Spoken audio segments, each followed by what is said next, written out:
Baiklah, Assalamualaikum warahmatullahi wabarakatuh. Saya atas nama Beglana Virgianti Arifin dari kelas 5 PAIC NIM 2019 0960 11722. Saya di sini akan menjelaskan sedikit tentang perencanaan strategi. Perencanaan adalah suatu kegiatan untuk menetapkan aktivitas yang berhubungan dengan 5W 1H. Di mana 5W itu ada what, who, where, why, why, dan how, begitu. Pertanyaan tersebut berkaitan dengan tujuan. Dengan tujuan yang akan dirumuskan, teknik dan metode yang digunakan, dan sumber yang diberdayakan untuk mencapai tujuan tersebut. Mendefinisikan perencanaan sebagai proses penentuan tujuan atau sasaran yang hendak dicapai dan menetapkan galang dan sumber yang diperlukan untuk mencapai tujuan itu seefisien dan seefektif mungkin. Dengan demikian, perencanaan adalah aktivitas menetapkan tujuan-tujuan, sumber-sumber, dan teknik atau metode yang terpilih. Tujuan perencanaan, masa yang akan datang, tidak dapat dideskripsikan secara pasti. Namun demikian, kita perlu mengestimasi kemungkinan yang akan terjadi di masa depan. Dengan membaca kecenderungannya di masa kini, perencanaan yang terumus dengan baik dan mempertimbangkan apa yang sudah dicapai, membaca apa yang sedang terjadi, dan memproduksikan kecenderungan yang terjadi di masa depan. Kemungkinan perencanaan tersebut menjadi alat berubah yang memiliki tingkat kepastian tinggi dan risiko yang minimal. Depdiknas 2006 menjelaskan bahwa perencanaan pendidikan di lingkup sekolah bertujuan untuk 1. Menjamin agar perubahan atau tujuan pendidikan yang telah ditetapkan dapat dicapai dengan tingkat kepastian yang tinggi dan risiko yang kecil. Itu menetapkan bahwa untuk mencapai suatu tujuan gitu dengan risiko yang begitu kecil.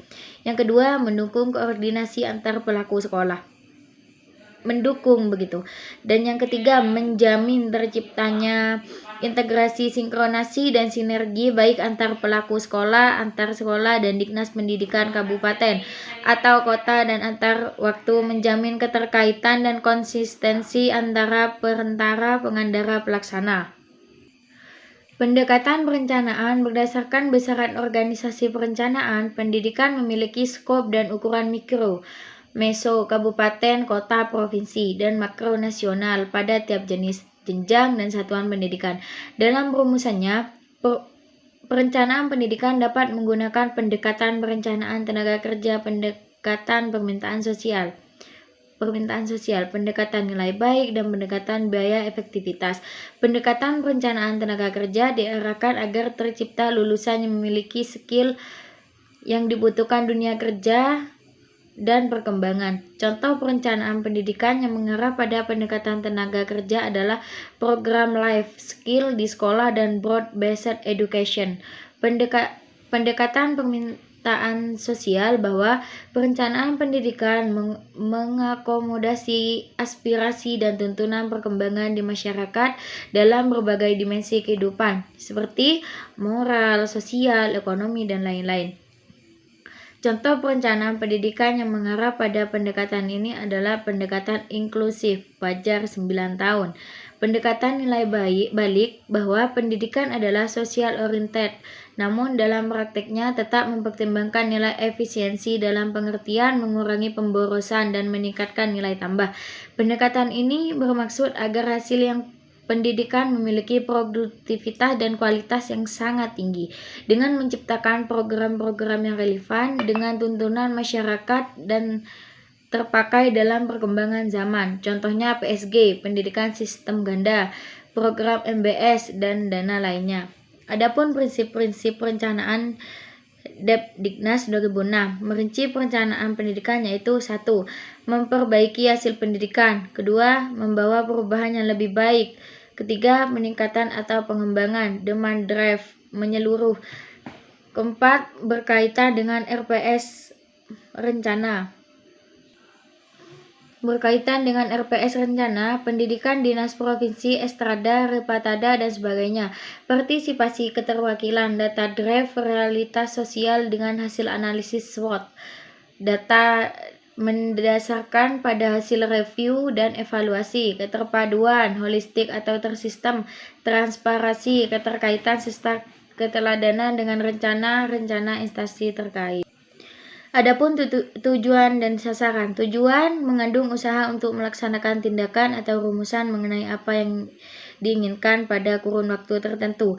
Dengan demikian, tujuan harus menegaskan mengenai sesuatu secara smart, secara pintar begitu. Menentukan tujuannya itu harus secara smart, secara pintar begitu. Atau khusus dapat diukur, dapat diwujudkan realistis dan berjangka waktu tertentu. Sedangkan sasaran organisasi adalah rumusan spesifik mengenai apa yang diinginkan pada kurun waktu tertentu. Sasaran merupakan fokus tindakan, di samping hal-hal yang bersifat spesifik, terinci, dapat diukur, dan dapat diwujudkan, juga harus dapat menyatakan alokasi, anggaran, dan sumber-sumber yang akan mendukung pelaksanaannya.